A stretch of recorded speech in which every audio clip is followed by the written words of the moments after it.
Video over IP webinar. Thanks for joining us today. I'm Mark Arjane with 21st Century. And today we have joining us again, I think Jason, you did a webinar for us a couple months ago on the full Blustream lineup. So this time we're just focusing on different categories within Blustream. But Jason Fitzgerald's here from Blustream, and he's going to dive into the complete product offering and technology for the Blustream Video over IP. This is going to be a quick 30-minute webinar full of information. So we hope that after this, you'll consider utilizing Blustream for your next commercial, large residence, or even a video wall application project after we get through this. So as always, this webinar is being recorded, and we will have it available for you or your employees or teammates to review on our virtual conference center on our website. And if there are any questions, go ahead and type them in, and we'll get those answered for you. So Jason, and I know Randy is here also from RTI and Blustream, so I appreciate you guys joining us today. Absolutely. So hopefully everyone can see my shared screen. Yep. Perfect.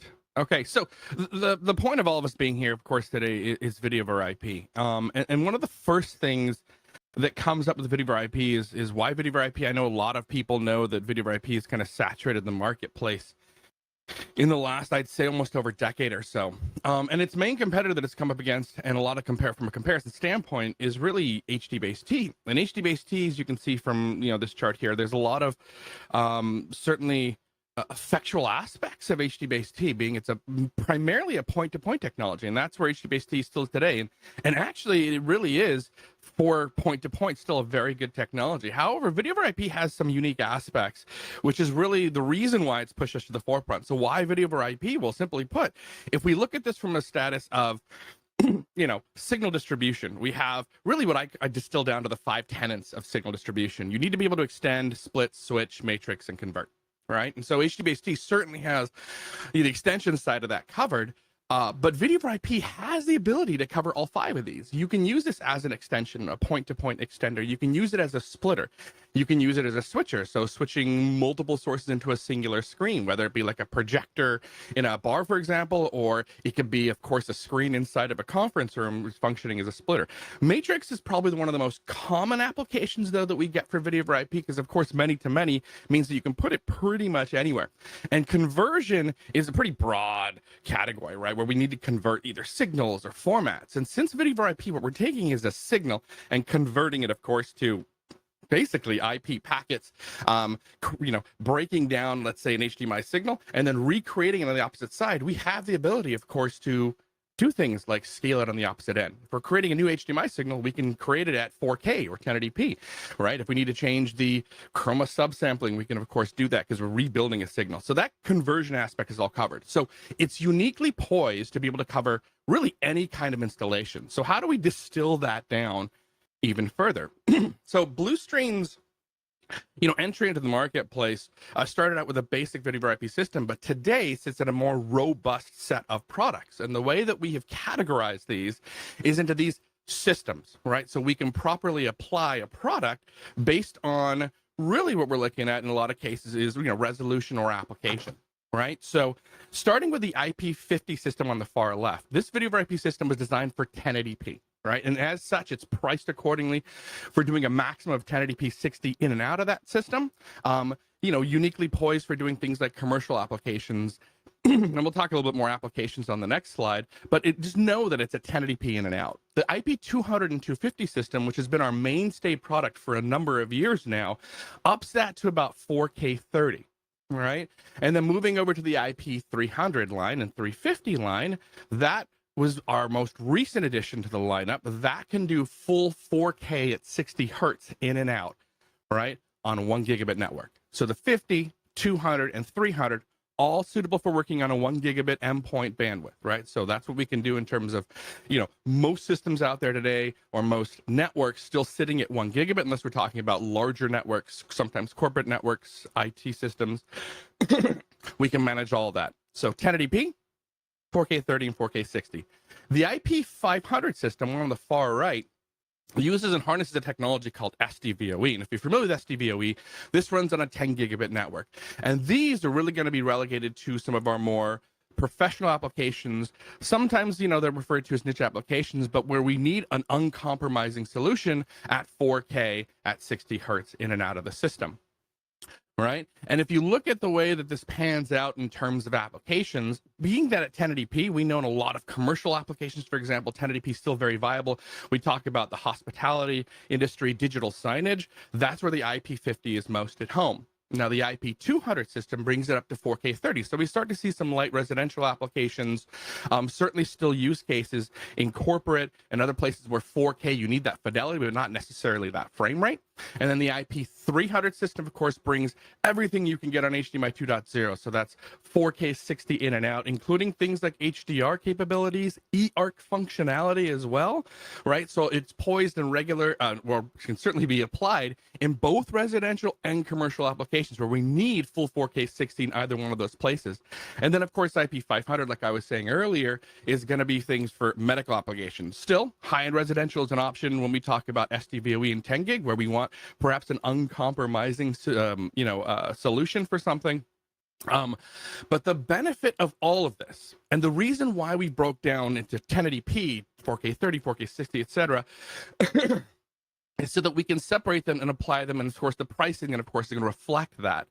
Now, what you'll notice, and as we'll dive into, a little bit here in a second, we'll look at each one of those units.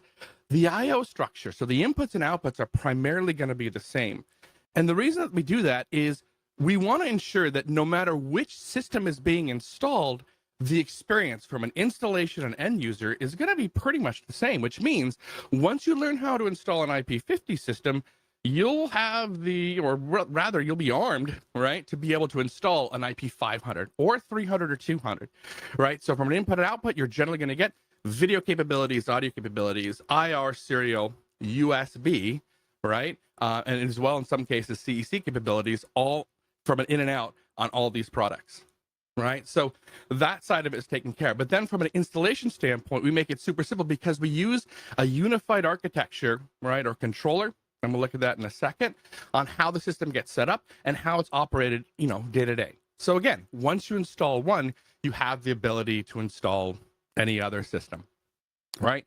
I do like this slide. It's a comparison slide, and I believe it's included in the PDF that was on the invite. But what you'll see here is that we've broken this down really in kind of into categories, especially primarily ones that we know are usually the impetus or usually the reason that you may need a particular product and installation, whether it be like from a compression standpoint. So if we're talking about a high-end installation where we know that we can't have any kind of compression, you can see SDVoE is clearly going to have the least amount of compression. It's the best choice for there. In other cases, we know latency, for example, could be an issue, or bandwidth might be a necessity. So this slide gives you a quick snapshot when you're looking at some of these categories on what might be appropriate product for each one of these kind of solutions. So let's look a little bit closer at each one of these units, just to kind of give you, just to show you kind of what's included on each one. So the 1080p system, the IP50 products, right, includes HDMI in and out. We've got, of course, a loop out on the 50s, which make it great for local monitoring. So again, when we talk about signage applications or commercial applications, having that extra output is always great to have. And then you've got audio inputs and outputs, USB capability. In this case, it's really going to be used for keyboard and mouse functionality. Receiver functions the same way, so not a lot different there. And then when we move over to the IP200 series, so this is our 4K 30 offering. And has been the mainstay, like I said, in Blustream for roughly about, I want to say, the last seven years or so. In fact, there's quite a large application, and there's certainly a lot of places in the world where Blustream has been installed and implemented, but there's one certain one, and we'll talk about that at the end, and this product has been that go-to for this particular project for a number of years now. So, as you can see, again, HDMI input, very simple on the output side. In fact, on this one, you'll see a loop out on the receiving side, and that loop out actually is important. So we talk about situations where, and I know that, Mark had even mentioned a second, I heard the word video wall, right? And the fact is all these systems are capable of doing video walls. So let's take an application example. So we talk about a bar restaurant where we've got a video wall or a number of screens that are dedicated to a video wall. Each one of those displays is going to need a receiver, right? Because the way this system, in fact, most systems in this industry work when we're talking about video over IP, And video walls is at a singular source to all those displays, and then each one of the receivers basically crops and scales and takes its portion for that entire video wall array. But if you got to get all that signal back to, or to a singular source, home running each one of those receivers doesn't make a lot of sense from a cost standpoint. Running cables back to a home run or even to a switch is still going to cost money to do this, and you're talking about a large quantity of cables that we have to manage. So having a loop out on devices like the IP200 here, you'll see on the receiver, means that we can use that loop out to daisy chain that one signal. Because remember, all the receivers in an array is going to get one signal. So we can loop out that signal to receiver when we're building things specifically like a video wall. Right? When we move on from IP200, moving to the 300, so the latest iteration of 300. So it's been a few years since we've introduced video over IP, so we can see a number of added benefits. The I/O structure, again, is going to be pretty much the same. Right? We're going to get our audio, video, audio in and out. In this case, we've kind of upped that to balanced audio in and out. And of course, this will have I'm sorry, this is the IP200 system, but let's move over to the 300.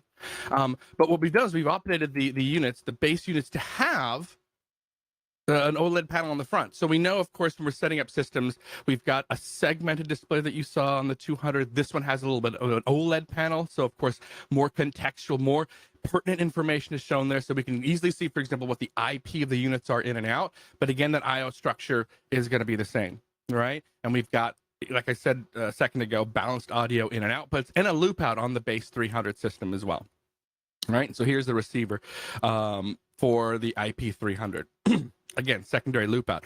You also may have noticed a little cage on there labeled SFP. Now, I'm sure many of you are familiar with SFP, that small form factor pluggable port, is where we can plug in an SFP if we wanted to, of course, extend the signal out over long distances using fiber. Whether it can be different floors in a building in a corporate application, or, for example, we just need, SFP because, for example, we need EMI resilience, right? So SFP is a number of different applications. You'll find them on the baseline for the 350, and then, of course, for the 300. Now, what I haven't mentioned, and I was kind of saving it for this side, is that if you noticed a little bit earlier, we have a 250 and we have a 350. What are those 50s? Well, the 50 adds Dante capability, right? So for those of you familiar with Dante and the power of Dante being pretty much the de facto audio distribution standard for professional audio, for broadcasting, we've included Dante in the 250 and 350 lines that give us that capability, right? And there are a number of different use cases for Dante, and we'll talk about our implementation of it here in a second. So here's the 350. We have a 250 as well that work with the 200 systems, but this 350, of course, has the Dante capability with the SFP cage, etc. So let's look at how we do Dante. So on the 250s and the 350s, we have a lot of possibilities, right, when we talk about Dante. Because really what we find with Dante is that there are different use cases for how we're going to use it in a commercial environment, right? So we include both a transmitter and a receiver. We've seen a lot of competitors in this space provide a transmitter because the main use case a lot of times we see for having Dante is I want to take HDMI as an input, I want to demux or separate that audio, take two channels and send it out onto my Dante network. That's great, but there are certainly many other scenarios where Dante certainly can be useful, and the reason why Blustream has prepared both a transmitter and a receiver. So you can see there are a lot of lines on this chart here, but we can of course take things like analog audio from an input into this unit and convert that into a Dante stream. Great. Now you've got a free encoder for Dante. So you can take a whole secondary audio stream wherever your rack is, wherever your sources are located, and you need audio to inject into Dante, you have that capability here. So not necessarily from the HDMI, but having a secondary audio source that you can pull in. Additionally, you can also take a Dante incoming 2-channel signal and break it out from the output here. So now you've got a free off-ramp device. So let's say you have a PA system where you're bringing in Dante auto background music, you want to amplify it, or you're getting audio from a remote location. It's in Dante, you want to bring it back to the rack. Here is a free way to do that. And of course, like I said, you can do the simple application of taking HDMI in and turning around and putting that onto Dante. Now, we have a receiver side. The receiver has similar capabilities in terms of being able to do input and output, so on or off for Dante. The main use cases here that we see using this is we're going to take an audio source at a receiver, let's say from an optical input from a TV. right? We're talking about audio return, for example. We can pull it into optical here and then turn out at the receiver into a Dante stream for distribution and set it onto that Dante network. Now, we see a lot of times, in fact, when we look at, how we're selling through a Dante, transmitters certainly get the lion's share in terms of what we're doing with Dante and the IP systems. But, we're also seeing, of course, some unique applications where we're taking, for example, a Dante signal, bringing it into a transmitter, right? So let's call it maybe background audio track that you're bringing it into an entertainment, or for example, think of a ballroom or a meeting room. We can bring it into that transmitter, and at that transmitter, we can actually take that audio, the Dante input signal, and mux it or bridge it into the HDMI audio signal. So now we're going out of the IP 350 or 250 transmitter with a video source that's plugged into it, and then a Dante audio stream that's now joined with it. Now, why would I want to do that? Is because now that it's part of the video over IP signal, I can turn around and take that and just send it to a normal IP 200 or IP 300 receiver, because now that audio is already mixed in, right? So I don't have to have a Dante specific receiver down that other end, right? I can use a more cost-effective 200 or 300 receiver and still get the benefits of having that Dante audio signal part of the system. All right, it's already baked into that HDMI signal. So mixing and matching is truly encouraged when it comes to the the Dante implementations. So IP 200s and 250s, certainly mix them together depending on the application, and same with the 300 and 350s. And then we have the way this rolls out. So again, for those of you familiar with Dante, and I won't get into the specific nuances, Dante loves to see the separation of any other technology like video over IP, control signaling, and keeping Dante kind of unobstructed on its own. You can do that here. With dual network ports here, you can set it so that Dante comes out of one port, and then, of course, the video over IP on the other. Now, in smaller scenarios, and the way it comes out of the box is default, you can have them both on one signal coming out of one port. Where we're mixing the two systems, we can certainly do that. Works well on smaller ones. And, of course, that SFP cage for longer distances when we need it to go out. Now, 50s, 200s, 300s, 500s. We talked about the units. How do we aggregate this all together? Well, we need a controller. And this kind of methodology really isn't dissimilar from everyone else in the industry, where we need kind of a singular point of contact for a control system, and also a way to separate out the control and video sides, right? So those of you who spec this, or maybe if you haven't spec'd a video over IP system, in many cases, you know that we don't want to put that bandwidth, that traffic onto an existing network. We are typically always specifying a separate segregated network for this. And of course, then we need a device to bridge it. And that's where the controller comes in. So the IP50s, the 203s, all the 1 gigabit systems that we have, so everything except SDVOE, uses the ACM210. So again, similar methodology where we have a singular box that is performing multiple duties. So you only have one box to worry about. This controller, it's one per installation. You stick this in with any of the systems, and then you set it up relevant for either a 50, 200, and 250. The experience is all going to be the same, and we can separate this out, of course, those two networks. So the way that looks, right, is, here at the top half of the system, we have, let's call it our control network, where it's our own switch where the control processor, for example, might be located, or all of your other system devices, lighting control, shades, etc. If you're in a corporate network, and of course, this could be hosting your corporate network, and we just need a point for contact. That's that top half. The bottom half of the signal, this diagram you can see, is connected to its own network that's going to host our video over IP. That gives us that unique aspect to then, of course, in many cases, I don't want to say forego a conversation with an IT department. That's always probably going to be a necessity, but it gives us the ability to, in many cases, specify our own switch. So if you're comfortable doing a Netgear, Ubiquiti, Cisco, right, you have that ability to specify that in. And we'll talk about which ones, of course, that we have support on the back half of this presentation. So now we have our controller. What does a controller give us? It gives us, like I said before, a point of contact for our control system, right? So if we've got a third breaker, it's Crestron, Extron, RTI, Alon, whatever it is, you can be assured that we actually have drivers for all these, which is excellent, which means that whatever control system you choose to use will have those drivers available. But it does give us, like I said, a simple way to set up a system and manage it. We use something we call the drag and drop interface, right? The system itself sets up in roughly about 6 clicks, right? All the devices in our system, like I said, they have the same I/O structure. The experience is the same, right? So setting it up is going to be, so you plug everything into the network, you come into the controller, you basically run through a couple of clicks, let this, the ACM or the controllers find all the devices. It sets them up on an IP range, and that IP range by default uses our own, like a similar to an APIP address, or you can use DHCP if you want to use DHCP and you have that available on that video network, right? So this system sets itself up pretty much on its own, about 5 clicks. And from there, you have the option setting up scalers, EDID, settings. I won't dive into that. Randy knows this. If I get started talking about EDID, it could take us all day. So, but you can set up those scalers, the naming of all these devices, and that's it. The system is set up, and then you're presented with the interface. That bottom right image that you see here is what we call drag and drop. You have the ability to simply drag and drop from this interface, because we're taking screenshots from all the inputs and the outputs to see what's playing on your display. So this is perfect, right? If you want to set up the system, if you need a small day-to-day driver in smaller installations where we may not have a control system, this is perfect for doing routing. However, we know in most installations where there is a control system, this won't be the primary interface, but of course, this is always there for setup, troubleshooting, and in fact, I see it still used in tandem with control systems as well. So we've got guys who, of course, using this control interface because it's drag and drop. It's simple. It's available on iPhone and in Google and the Play Store as apps that you can run on any kind of mobile device in coordination with the control system as well. So think of bar restaurant, right? Front of house. You can have an inexpensive iPad or other type of mobile, tablet, and then use this with this interface just to simply do routes, right? But still have a control system that's driving lighting, shades, controls, projectors, all that stuff in the background. Thermostats, also very important.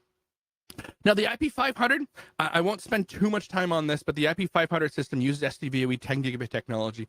The unique aspects of the two products that are in this lineup, the 500 and the 510, is they're both transceivers. So we know that these products are used mostly in commercial applications where a no compromise application is needed, where we need, because SDVoE affords this mostly uncompressed depending on what we're setting to the system, right? But in these cases, we make it simple because, in mission critical applications, sometimes where we see, some of these devices being deployed, it's easier to stock a singular product that can be set to be a transmitter or receiver. And that's what the IP500 is. We can set it to be a transmitter or receiver.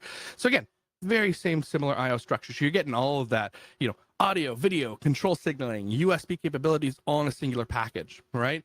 On the 500. The 510 steps it up even further. And this is probably the latest addition to the entire Blustream family until I'd say another month or so.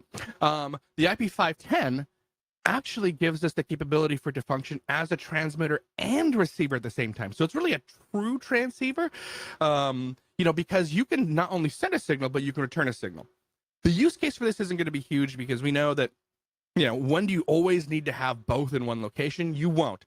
But it does afford us an additional offering. So in cases where you want to pull in a signal, let's say, again, at a rack for confidence monitoring, you want to see, for example, what's going on in any of the remote locations, you can do that by simply pulling in a video signal because it does both transmit and receive at the same time, right? And same kind of dual network connectivity. This one actually has, the 500s have the capability to have a separate network port.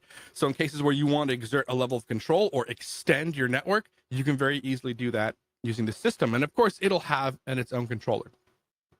Now, before we move on to the next slide, I just, we talk about this kind of unified architecture among all the products. And there's also a secondary reason for this. And the fact that we know from a competitive landscape standpoint, we see a lot of companies do this.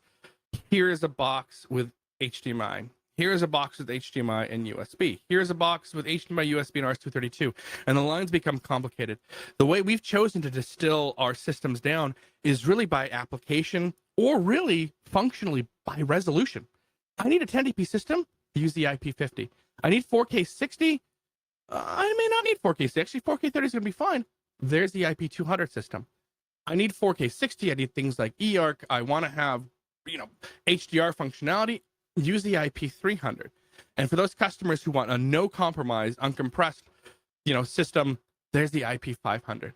But you don't have to worry about what kind of I/O is on the unit. That experience is going to be the same, right? So at a price point that we set that is highly competitive amongst other competitors, you're in many cases going to get a box that's fully capable at the same price, as just a device with HDMI in it, from a competitor. Right. So we've been very aggressive on how we're pinpointing the system, and it makes it easy. Really, the choice becomes a lot easier at the endpoint on how we're going to install a system, just based on really what's the resolution standard in play, right?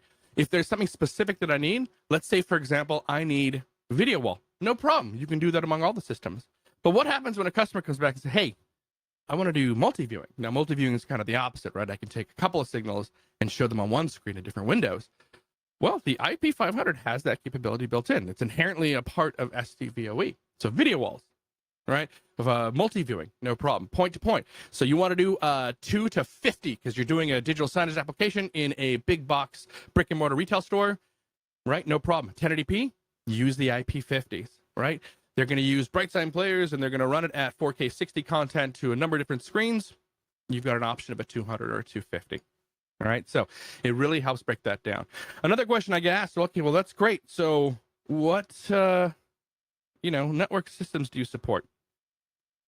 Well, I've been doing this now for quite some time, and I built products actually using this platform for many, many years, the ones that are using the 200 and 300. And I see this a lot with a lot of manufacturers. They say, like, listen, use this switch. And sure enough, there are switches that Blustream has vetted and tested. In fact, Netgear package, a D-Link, Cisco. We see a lot of use of Cisco, and especially Netgear. If anyone familiar with the Netgear's line, and Netgear's not paying me to say this, but their AV line, the M4250s, now the 4350s, they have a lot of the settings and stuff that we need already turned on, which makes installation a lot, very simple. However, in cases where it does not exist, of course, we have guides that are available that show you how to install this. So we've, of course, vetted a number of different manufacturers that you see here. But what I will not say is that we will not specifically work with a certain switch or switch manufacturer.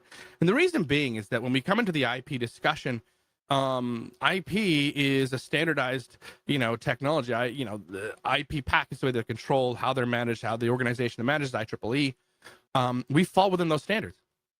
Right. So it isn't the Wild West out there. It is a lot more focused in terms of how it's applied. And we use multicast. So as long as you meet these requirements, I've had customers come back and say, hey, I want to use a Juniper network. No problem. Give us a call. We can certainly help you coordinate and get that working on a particular switch as long as it meets that criteria. Right. And for those that, of course, we have tested, we have guides available directly on the Blustream website that show you just how easy it is to set up these switches to get them ready to function with Video over IP. Now, we cannot forget about the all-important rack mount accessory. So, of course, in installations, in many of them, I'd say majority of the ones we run into, we need a way, of course, to get these into a rack. And we have this, the RSU2RU, which handles 4 of any of these products, right, that you can rack mount out, whether it be transmitters or receivers. We use a unified enclosure architecture. I know it's a lot of words, but it's a unified enclosure architecture, which means we have the same size for most of these boxes. In fact, their only differential is the length of the box with depth. And so these fit into these spaces. We can do 4 of them in a 2RU rack space that we can then put into a rack. And then, of course, so this is a pretty ubiquitous kind of accessory that's used in most IP systems. Now, I wanted to get on today, and I want to talk a little bit about something that's new and exciting, because it's something that I know, especially in the commercial side, is certainly is needed and has been asked for.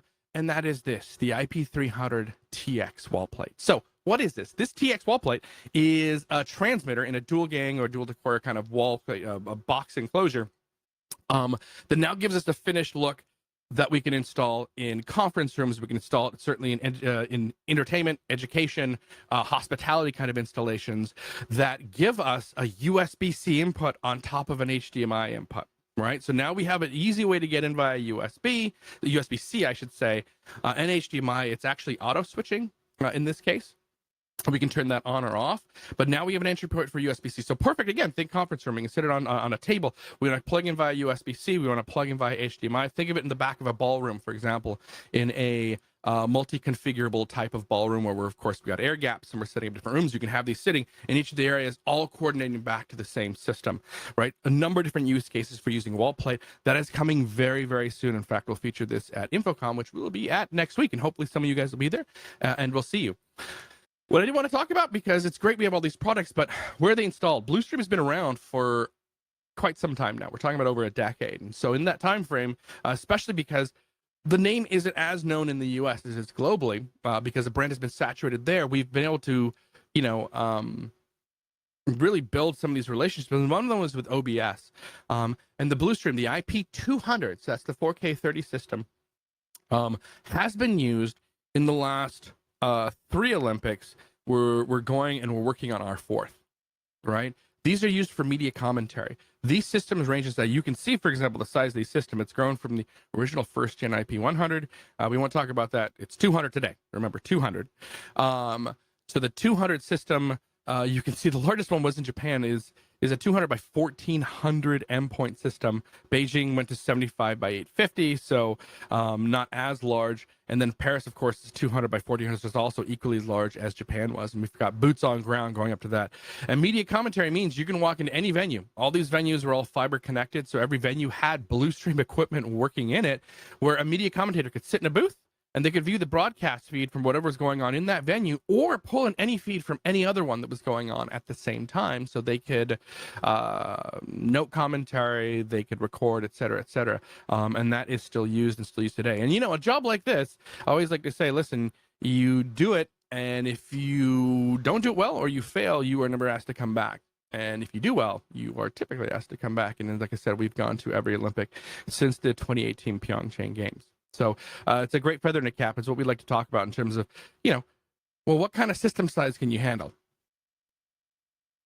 Here we go. Right. So we can certainly do, quite a few scenarios. I like to say we can do everything from a large home to a small city, or a small home, medium-sized home, right to a small city, and everything in between. Some of the drivers we have available, I mentioned this a little bit earlier, but of course this is just exemplifying that, Crestron, Extron. And in fact, the strongest support from Blustream in terms of driver development for a number of different manufacturers has been with the IP lineup. So when we talk about video over IP, it is primarily the strongest one that has the most support in terms of driver capabilities, directly available off the Blustream website.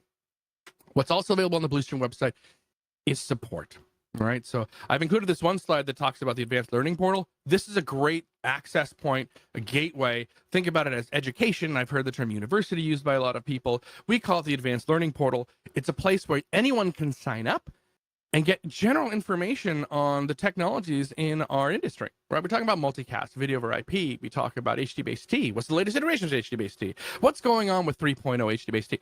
All that information is actually here. You can sign up and take these courses. These courses really amount to almost close to 10 hours of content that's freely available. So whether you're a tech and you have techs that you want them to get them brushed up, a new hire that you want them to understand some of the landscape of the industry and the technology, or you want to make an A tech a B tech, or a B tech and A tech. Sorry, we want to go up, not down. That's what the advanced learning portal is for. Right. In addition to that, we have live chat capabilities directly on the website. You can go in and get general inquiries, tech support directly off the website. You can open it up. You can start chatting away and get really anyone from the organization globally. All right. We like to call it 24/6 support. We have support in regions globally. So that's 24/6 all the way from basically Sunday in the afternoon all the way till Friday in the afternoon. All right. With a blackout date being roughly on the Saturday timeframe. Please follow us on, I'd say LinkedIn. I keep wanting to say Twitter, but it's X now. I got to get, used to saying that. Facebook, Instagram.